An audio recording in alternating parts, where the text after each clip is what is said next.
What is going on, guys? Thank you so much for joining me tonight. It is February 6th, 2019. This is your official NXT review and results for tonight's show, man. This is what you call fun. This is what you call fun, man. I was actually looking forward to this particular set of NXT tapings because not only was I there, but I was more interested in seeing how it translated from being there live to the WWE Network. And I'd never been to Full Sail before. I want to thank everybody who sat with me. And I want to thank everybody that really made me feel a part of the NXT family. There was a bunch of regulars there. Sat with a bunch of subscribers. We all sat in the same section. And it was just a good time. And the one thing that I wanted to really kind of dissect when I got home was how it's different from being there to what is translated to TV. And it's amazing, man. You know, when you're there, I sat hard camera side. And you don't really know the extensive camera work that's going on. But when you watch it on TV, it's just fucking crazy.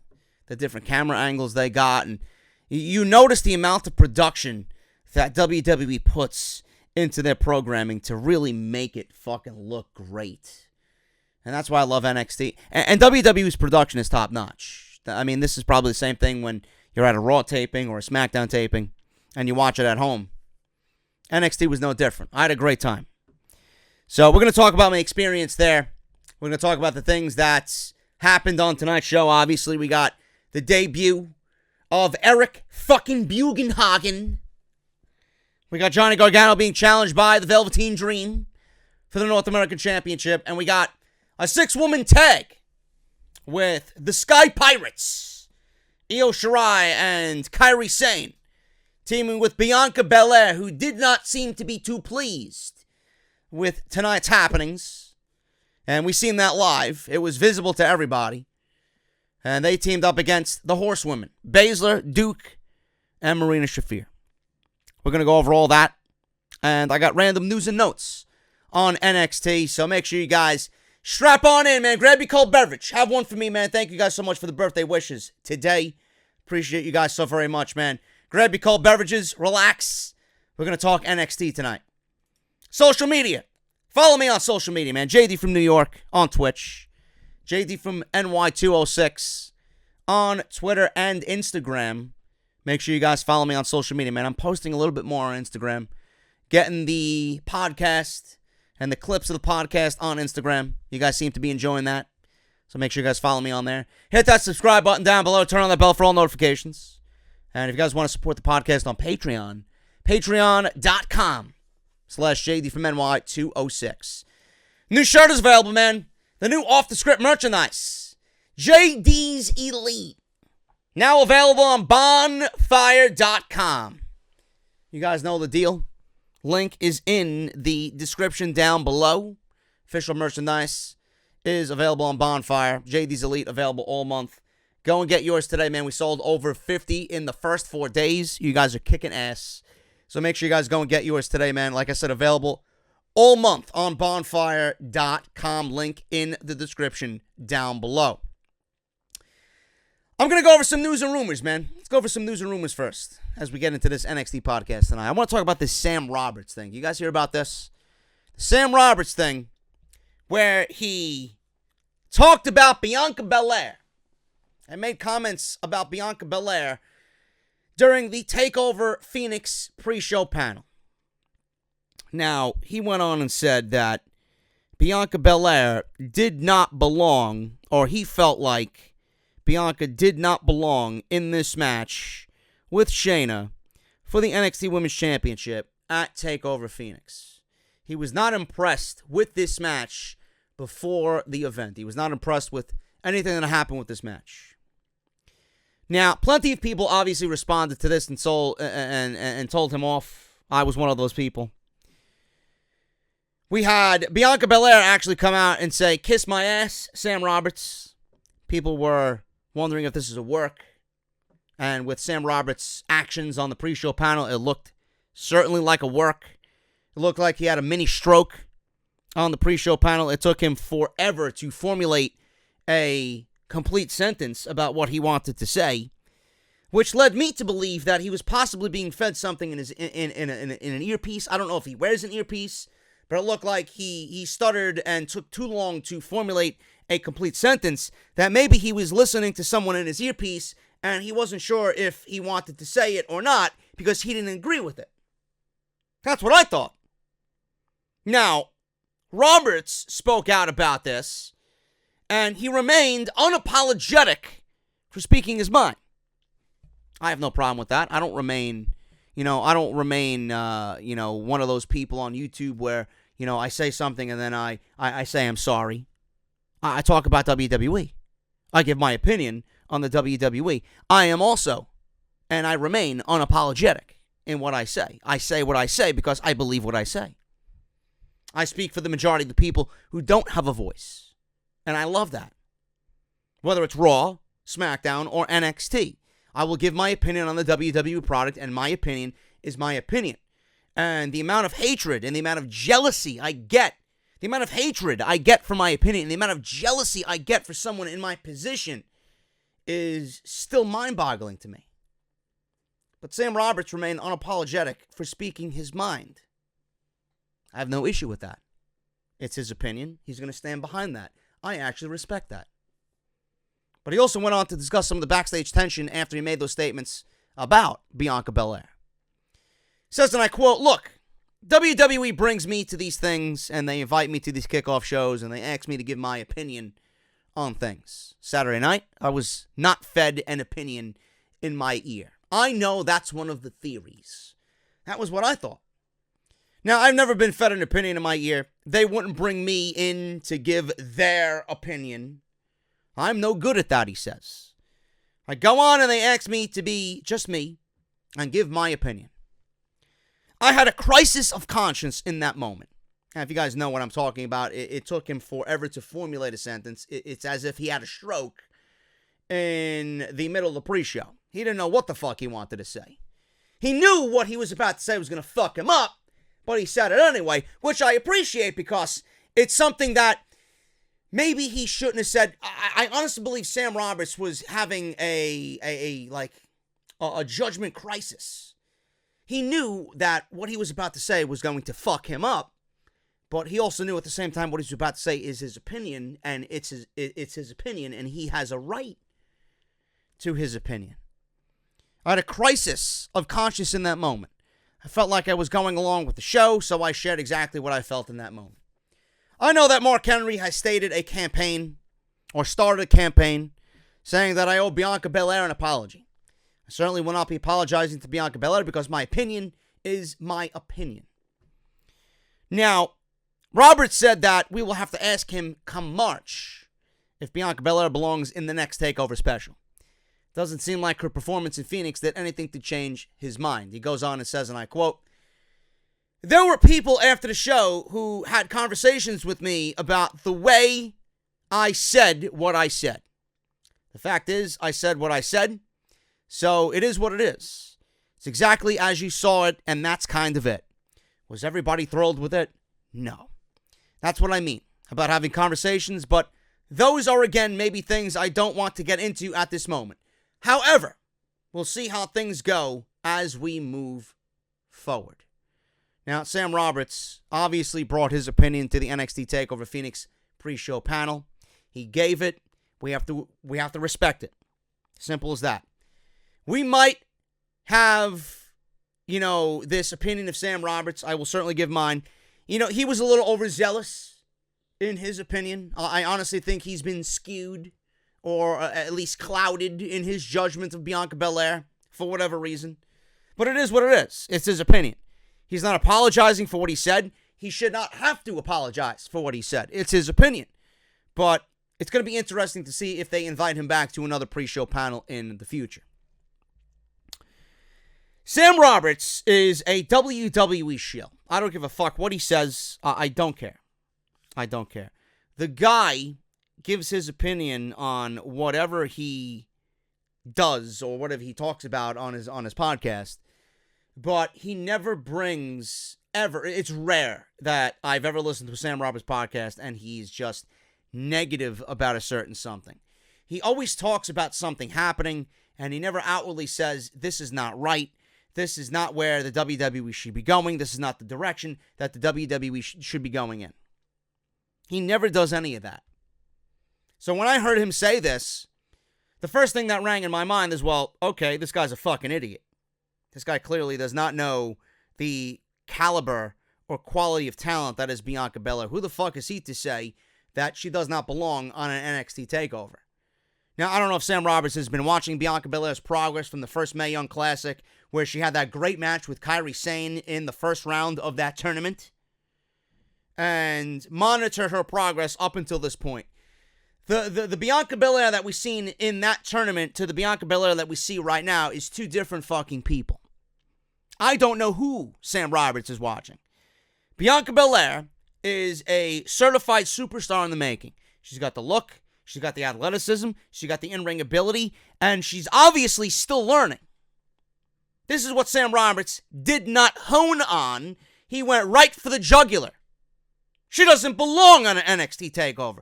Who the fuck are you to say that? If you're going to say something like that, at least back up your fucking statements. Give me a reason why you think Bianca Belair doesn't belong on an NXT takeover. We didn't get any of that. So as far as Sam Roberts goes, his opinion is wrong. It's his opinion. He has the right to his opinion, but I can very much well sit here and say his opinion is fucking wrong, his opinion is irrelevant, because his opinion is misinformed. He doesn't have the proper information to form a popular or a informative opinion. He doesn't. You can't go out there and say Bianca Belair doesn't deserve an NXT takeover spot. Now, I'm going to be honest with you guys. The match itself didn't really do anything for me. And that's not Bianca's fault. That's not Shayna's fault. That's not neither of their faults. I honestly think the match was a clash of styles that was put together in about 2 or 3 weeks, and it did not have the proper time to marinate, and it did not have the proper time to be planned on to give us a better match than what we got at TakeOver Phoenix. But that doesn't mean Bianca Belair is not ready for a takeover. First of all, Bianca Belair, this is why I think Sam Roberts was misinformed. I have no issue with what Sam Roberts said because it's his opinion. He can say whatever the fuck he wants. In fact, we need more opinions like that on these fucking pre-show panels. All these pre-show fucking people are robotic. They're fed scripts. They sound cookie cutter. They don't have an opinion. They don't have a opinion like that, which kind of says, "Oh shit, I didn't expect him to say that," or there's no controversy to these shows. So I appreciated it in that fact that the guy brought something to the table that we didn't expect whatsoever. But that doesn't mean it's right. It's his opinion. He can say whatever the fuck he wants, but that doesn't mean it's right because he's misinformed. He's misinformed. There was a clash of styles in that match.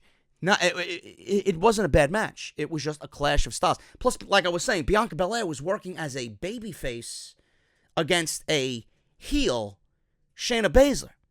Bianca Belair was a heel before this feud even materialized. So you put her in a role so soon, a couple weeks before the pay-per-view, with no work, with no build, with no real, work behind it. You put her in a role that we aren't used to seeing her in. And now, as evident by what we've seen on tonight's TV tapings, WWE is probably realizing, well, Bianca Belair probably works better as a heel.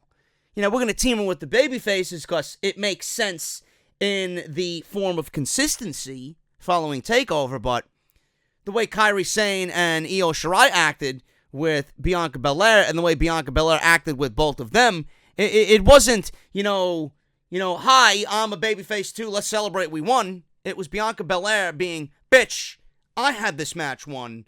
You took the spotlight away from me. I don't fucking need you to beat Shayna Baszler. So I'm hoping WWE is realizing where they fucked up with Bianca Belair and taking this babyface aura about her that was just thrown upon her because they wanted the match with Shayna, and they put her back to being a babyface, a heel, and move on from that babyface role. That's what they need to do. That's what they need to do. Sam Roberts did nothing wrong in stating his opinion. Sam Roberts was a fucking idiot for stating his opinion while it was completely misinformed. That's where I think he fucked up. But his opinion is his opinion. I state my opinion all the time. Whether you agree with me or not, I don't give a shit. Whether he stated his opinion, you agree with it or not, he doesn't give a shit. It's his opinion. An opinion can be stated as long as you give me informative backup. You give me factual information as to why you think your opinion is right. Most of the time when people come to me with an opinion, they're either cursing at me, cat fucker, this and that, you're a fucking asshole, you don't know nothing, you're an AEW mark, you're a WWE mark, you love the vanilla midgets. I hear it all. I hear it all. That's not an informative opinion. That's just going to get you benched. So people have this misinterpretation of me that, JD can't handle criticism. JD can't take someone else's opinion. I can take someone else's opinion when you come to me in a informative way and you don't come at me as if you're swinging a fucking battle axe wanting to take my head off. That's not an opinion. I'm going to get rid of you faster than you can fucking blink if that's the case. This is a misinformed opinion. Bianca Belair is a superstar in the making. She is going to be a superstar. You give her all the reason to succeed in NXT, and she's going to fucking blow people away on the main roster. This is a product of NXT that needs to be properly seasoned. Don't put her in the oven and pull her out before the fucking cookies are baked. Please don't do it. Bianca Belair needs to remain in NXT until she is properly ready for the main roster. We don't want people thinking she's not ready because she has all the tools to be a complete fucking superstar in the women's division. And I know I'm not alone on that. I know I'm not. I'm not alone on that. I've had a few drinks tonight. I know I'm not alone on that. I know what I'm talking about. So please, Sam Roberts said what he said. It is what it is. It's misinformed. I think we can all agree on that. He's a fucking idiot. A misinformed opinion. You got to do your research on Bianca Belair. Sam Roberts is a WWE mark. Nothing's wrong with Monday Night Raw to Sam Roberts. Who the fuck is he to criticize NXT? I doubt he even watches NXT on a weekly basis. So, it is what it is. We really can't criticize somebody who is that misinformed. It's his opinion. It is what it is. Paul Heyman with Tommaso Ciampa. He has high praise for the greatest sports entertainer of all time. Paul Heyman knows talent in the world of professional wrestling. He's got his eyes on Tommaso Ciampa. Now, Ciampa has piqued the interest of Paul Heyman, who hasn't shied away from throwing his own form of praise in the direction of Tommaso Ciampa. As often the case with Paul Heyman when he praises a superstar, fans have begun to discuss the possibility of aligning him, Ciampa, with Paul Heyman in the future. It's no secret that Brock Lesnar appears to be set for a possible exit after WrestleMania 35. We don't really know that. And if that happens, Heyman may end up shifting his focus into the future of the WWE. And the future is bright with Tommaso Ciampa. Ciampa's a great talker in his own right, but so was CM Punk. We saw how great his association with Paul Heyman was. The assumption is that Tommaso Ciampa would make the jump to the main roster, although considering how much he's been talking about his love for NXT, there's always a chance that he may remain in NXT, especially after Triple H stated that, the people that you see on NXT, they may find NXT to be a permanent home. They may never make the jump to the main roster. Ciampa is currently set to take on the NXT, he's set to defend the NXT Championship at TakeOver New York. I'm assuming it's going to be against Johnny Gargano. That's the way the storyline seems to be, evolving. But we'll see what happens in what will probably be the biggest takeover of all time. Heyman is not wrong in his assessment of Tommaso Ciampa. The guy is absolutely money. And if you guys watched the halftime heat the Super Bowl show, the halftime Super Bowl show on WWE Network with halftime heat at the Performance Center, Champa, Gargano, Cole, Ricochet, Alistair Black, and the Velveteen Dream, that is your future. There is absolutely no way WWE can fuck up anything that was in that ring on Sunday night. That is your future. I don't give a shit what anybody says. These are the 6 guys that are going to carry this company into the future. If that wasn't a eye-opening experience for you, whether you watched NXT or if you're a newbie to NXT, that is your future. Get used to it. And if WWE doesn't realize that, they better realize it fucking quickly. Paul Heyman is absolutely right for having high praise for Tommaso Ciampa. Everybody that Ciampa's been in the ring with, he's made that much better. Ciampa is absolutely at the top of his game. That's exactly why he's the NXT champion and exactly why they haven't taken the title off of him, because he is that damn good. You do not take the championship off of the best that you got. Ciampa right now in NXT is the best that you got in that role. He is so good at what he does. Whoever beats him, whatever babyface beats him for the championship, it's going to be that much better because that's how good of a heel Ciampa has been in the entire year. Kacy Catanzaro, she was in the Royal Rumble. WWE has plans for Kacy Catanzaro after the Royal Rumble. Mike Johnson of PW Insider Elite Audio says that there are currently no plans for Catanzaro on the main roster.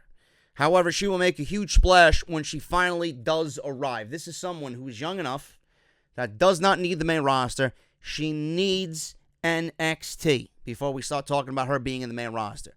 4 or 5 minutes in the Royal Rumble does not mean, oh, let's bring her up to the main roster.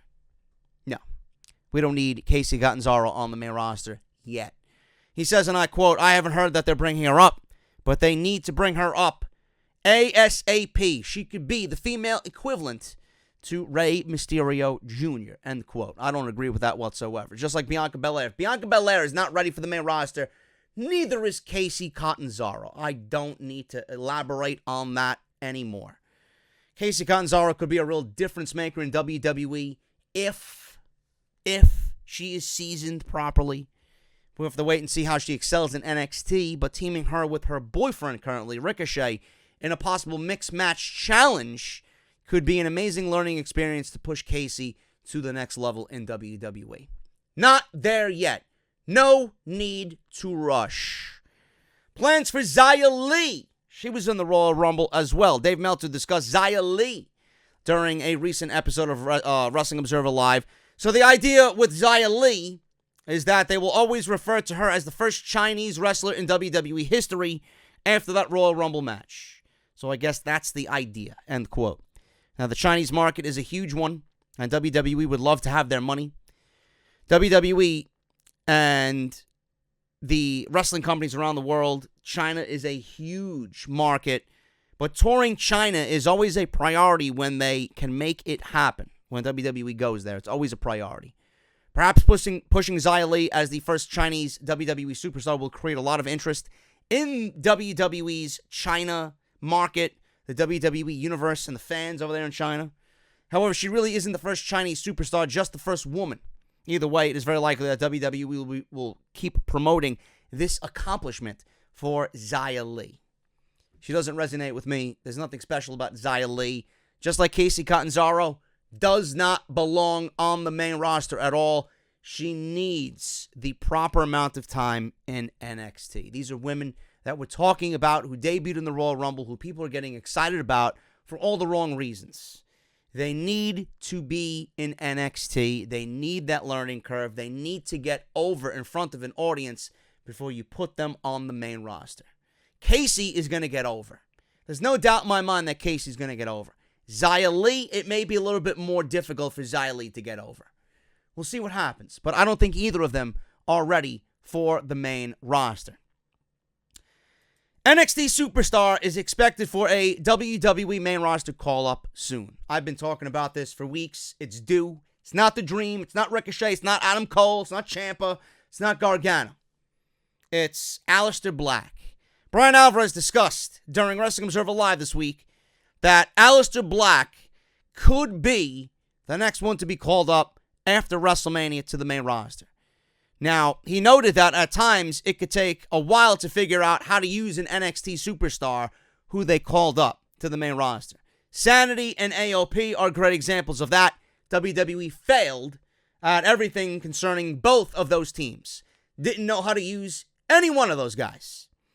However, it seems like Alistair Black's day is coming sooner rather than later. He says, and I quote, I expect Alistair Black is the next to be called up, but it could be after WrestleMania when they call up the guy. I don't know. Now, it's noted that WWE may have just waited until Halftime Heat was over to bring up Alistair Black. Either way, seems like WWE's main roster could be getting an exciting addition very soon. Baszler and Alistair Black are the next two. That is it. They already called up Heavy Machinery. They did Lacey Evans.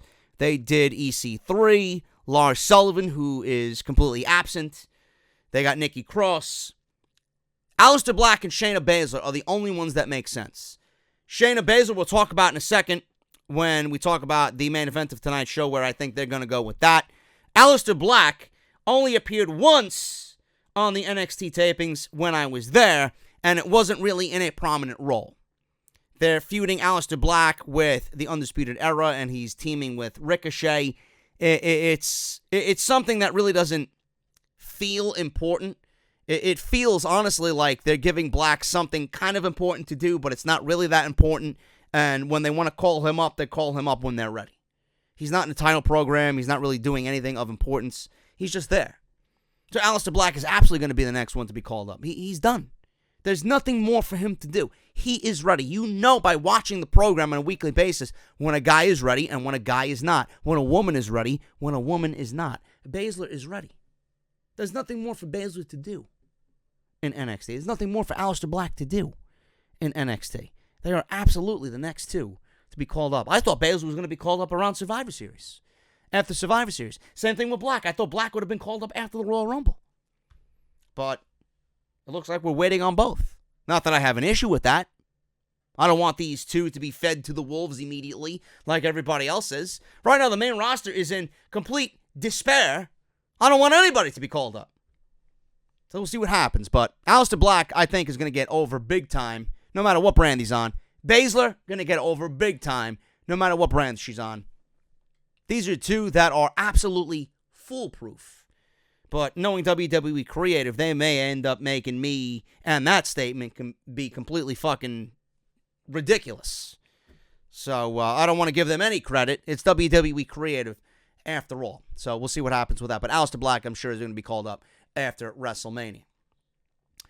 It's pretty much all the news I got as far as NXT, man. Tonight's tapings was fun. It was a fun set of tapings. The tapings open tonight with the Velveteen Dream. Johnny Gargano and Tommaso Ciampa. Johnny Gargano comes out, headed to the ring with the North American Championship. He grabs someone's sign in the crowd that says Johnny Champion. They were handing them out during the show. I was unfortunate not to get one. They did give me an EST sign that I held up during Bianca's entrance. I don't know if you guys seen that or not, but Johnny Wrestling comes out, and they're chanting Johnny Champion. Champ comes out. He says he feels validated about everything that's happened. He's the North American Champion, and Johnny Wrestling is back. NXT Champion Johnny Gargano, Tommaso Ciampa, rather soon to be NXT Champion, by the way, Johnny Gargano. But Tommaso Ciampa is the NXT Champion. He comes on out, steps on stage, and says he's here to celebrate Gargano's moment. Ciampa said Gargano listened, followed in the champ's lead, and now has that title. We own the world, says Ciampa. He goes down memory road, says that this is everything that they work so hard for, and this is their moment. Gargano says that there is no our moment, and the only reason he came out at the end of TakeOver to stand on the stage and hold the titles next to Ciampa side by side was to show him face to face that he'll never need Tommaso Ciampa. Velveteen Dream comes out and hits the stage and immediately says, "This is cute. This is cute. DIY." Says tonight is not about either of them. It's about the man who took over Phoenix by simply just showing up. Dream says he won the Worlds Collide tournament, and he gets to pick which champion he wants. He looks at Ciampa, he looks him dead in the eyes, and says, I don't want you. The lust I had for you is no more. I don't want anything to do with you, Champa. Heads inside the ring and says he wants Gargano. Champ says that while Dream was sitting in the crowd during TakeOver Phoenix, he was putting on another Match of the Year candidate, which very well could end up being the best match of the fucking year with Ricochet at TakeOver Phoenix. And then he represented NXT in the Royal Rumble match. I'm feeling on top of the world right now, says Gargano. I'm feeling a little dangerous. If you want to use your title opportunity against me, go for it. I win. And when you watch this match, if you guys hear someone in the crowd said, "You win, Johnny! You win, bro!" That was me. Dream says the real question is if he'll be in the ring with Johnny Champion, and I was hoping he was going to say Johnny Champion or Johnny Failure. He said, am I going to be in the ring with Johnny Champion or Johnny Jackass? Kind of lame. You gotta throw in the Johnny Failure there, Dream. So they stare at each other a little bit before Gargano heads up the ramp. Champa is still standing there watching on. Johnny and Champa walk by each other and they look at each other. And that was the opening of the show. Very, very good open, man. Now, I don't know what's going to happen here. I was at the taping, so you guys think I might know what's going on with this. I don't. I really don't. I don't want to spoil anything for you guys. I will talk about it as we get into the match in 2 weeks. But you guys think that I know who won this match because I was there. I don't. And I don't think we will know collectively as a community until we see it air on Wednesday in 2 weeks. I don't know what happened. I'll just leave it at that. I don't know what happened. Jackson Ryker with Steve Cutler and Wesley Blake, the Forgotten Sons. I forgot that these guys were even on the fucking taping. When they came out, I'm like, fuck. I was actually getting up and going to the bathroom during these guys' entrance. Forgotten. Stay forgotten. Jackson Ryker versus Mansoor. I don't know who the fuck he is. Apparently they got him from the local PetSmart. I think he was in aisle 4 buying fucking bird feed. Sit out powerbomb 1, 2, 3. Jackson Ryker wins. Who the fuck cares? The Forgotten Sons. I was doing a meet and greet at the Ale House on Full Sail University's campus. And we had, food and we had drinks. And the Forgotten Sons come in. First of all, Tino Sabatelli walked in. And I was actually fortunate enough to get 10 to 15 seconds with him. And I'm like, dude, you and Riddick Moss were a great fucking tag team, man. What's going on? You guys are going to come back? And he was like, man, I don't know when I'm coming back. I'm hoping to be back soon, but, you might see Moss on the tapings tonight.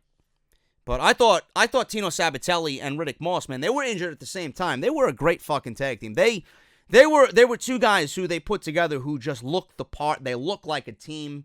They just needed a team name. And they needed some momentum behind them. Not like the fucking Forgotten Sons. The Forgotten Sons actually walked into the fucking Ale House while I was doing my little meet and greet on Full Sail University right before the tapings, man. I didn't even go over to them. And the people that I was with, they wanted to go over to them, but I was like, just leave them alone. Let them stay forgotten. That's their gimmick, right? We're not supposed to know who they are.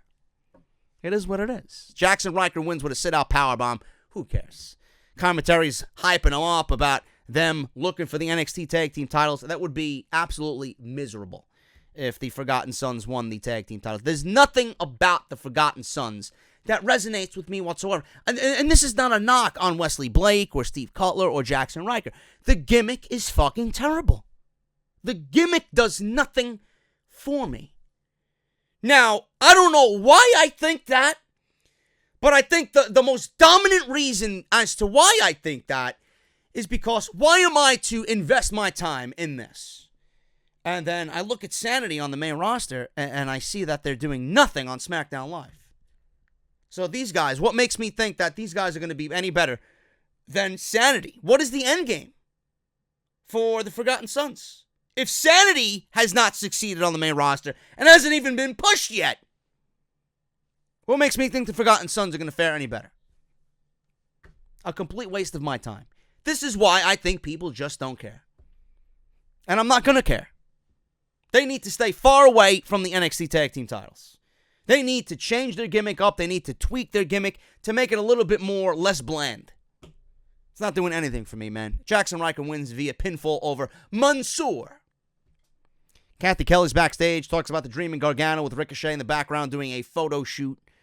Adam Cole comes up and calls Ricochet a one-trick pony. One-trick pony, man. Sounds like Roman Reigns, if you ask me. Ooh. Oh, JD, why are you talking about Reigns, man? Roman Reigns was a one-trick pony, folks. He was a one-trick pony. She wants to get a few words with Ricochet. He comes on over anyway. He hears Adam Cole speaking. He doesn't appreciate Cole's comments. Cole says Ricochet is now in the back of the line as far as the North American title is concerned. That title is mine and has my name written all over it, says Adam Cole. Ricochet says, how about you and me next week, one-on-one? And they can find out who's the next in line for the North American title.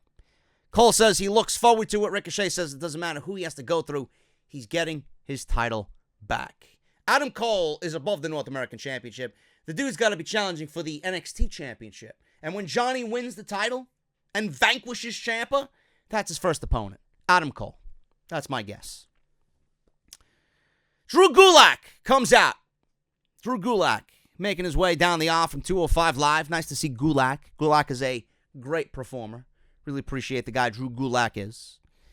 He went one-on-one with Erik Bugenhagen. Now, I've been hyping up Erik Bugenhagen for the last couple of weeks, ever since I got back from the TV tapings. Erik Bugenhagen is a mix of... When he first came out, he had this Joey Ryan-looking mustache, this Freddie Mercury fucking aura about him. The guy's absolutely fucking jacked. I mean, I would give my left testicle to look like fucking Erik Bugenhagen, man. The guy is absolutely fucking stacked. Seriously. The guy is put together.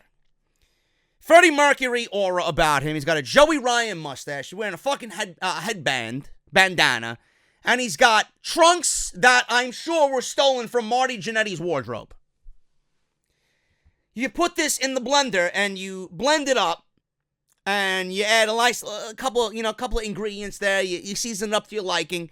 And you got Erik Bugenhagen. The guy comes out. First of all, his theme music is absolutely catchy as fuck.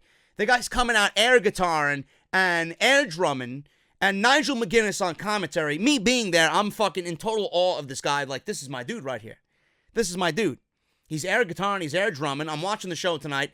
Nigel McGuinness is fucking burying this guy in the most hilarious way fucking possible. This guy's like a living, breathing fucking Guitar Hero meme. I don't know what he mentioned, but it was hilarious. Erik Bugenhagen makes his way down to the ring, man, and the guy was over before he even stepped foot in the fucking ring.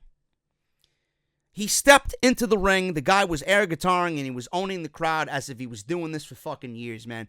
You know, a lot of people, you know, they tell me that I have a knack for talent. They tell me that, you know, JD, you got a good eye for talent. You know someone who's going to be, you know, good or not. I don't want to sit here and tell you that Erik Bugenhagen is going to, you know, fall in the same category as a No Way Jose or an Adam Rose. Because that's what it might look like to you. And I don't want that fate for that guy because it's unfair to put a fucking ceiling on him when the guy is this charismatic. The guy has more charisma than the entire roster of fucking Monday Night Raw combined, man. The guy owned the crowd before he even stepped foot in the ring. Do you know how difficult it is for a pro wrestler to walk into an arena as a relatively unknown? Now, if you're in the circuit and you're doing the tour circuit on NXT and you know who Erik Bugenhagen was, I didn't know who the fuck this guy was when I sat down at Full Sail. I didn't know who the fuck he was. I didn't know of him. I didn't know he had a YouTube channel. I didn't know what he looked like or what his gimmick was. People were telling me, oh, I seen this guy on the tours and I've been here and there, you know, watching Full Sail live and, you know, he's done dark matches or he's been, you know, touring, you know, South Florida.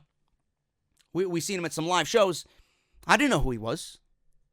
And the guy blew me away in a losing effort. And the one thing that stood out about me was the guy owned the whole fucking audience without even literally doing anything. The guy was a walking air guitar fucking meme. And I loved every fucking minute of it. The guy embodied what we need in professional wrestling. We need fun. The guy was fun. He lost to Drew Gulak in 2 minutes. Who the fuck cares? The guy got himself over, and the guy showed you more charisma than anything we've seen on Monday night in the last 6 months. That I can appreciate. Now, you might think, like I said, he's another Adam Rose, another No Way Jose. Why put a ceiling on somebody? Why can't this guy be someone that breaks through that mold and is different? This is what this is the type of character that we looked at when we were younger and we all gravitated towards. Now, as an adult, we look at this as like, oh, this guy's a fucking joke. Who the fuck is this guy? This is not what I want to watch on my TV, but the kid inside of us, when I watch a guy like this doing that, the kid inside of me wants to come out, and it genuinely fucking misses this type of element on a wrestling program. I miss this type of fucking fun on a wrestling program. When was the last time we had fun like this? The guy came out and lost to Drew Gulak. They sent him back out there after the match during a intermission, and he started dancing with what's her name? The ring announcer. I can't think of her name right now. Kayla Braxton. He started dancing and air guitaring with Kayla Braxton. And everybody absolutely gave this guy a standing ovation, man. People have pictures of me and video of me fucking air drumming to Bugenhagen's music. You got to give this guy a chance, man. I hope to see him on WWE television more so. I really do. I hope that this guy is a staple on WWE NXT TV. He kicked ass, and there's no way around it. The guy owned the fucking crowd. The guy did what others wish that they could do. This was his first appearance. You know how many people make their debut on the main roster? Look at EC3. Look at EC3 on Monday Night Raw. He was in a match with Dean Ambrose. Silence. This guy came out, and this guy owned this fucking audience. Most of them didn't know who he was. The regulars knew who he was. You put this type of guy on Monday Night Raw in a match with Dean Ambrose, and he does what he did here, the guy's going to be over. That is something special. And that's what's needed in pro wrestling, man. Gulak taps out Bugenhagen for a submission here, and he gets on the microphone. Gulak says he traveled all over the world for 205 Live, comes to NXT, and this is what I get. Ben Stiller from Dodgeball.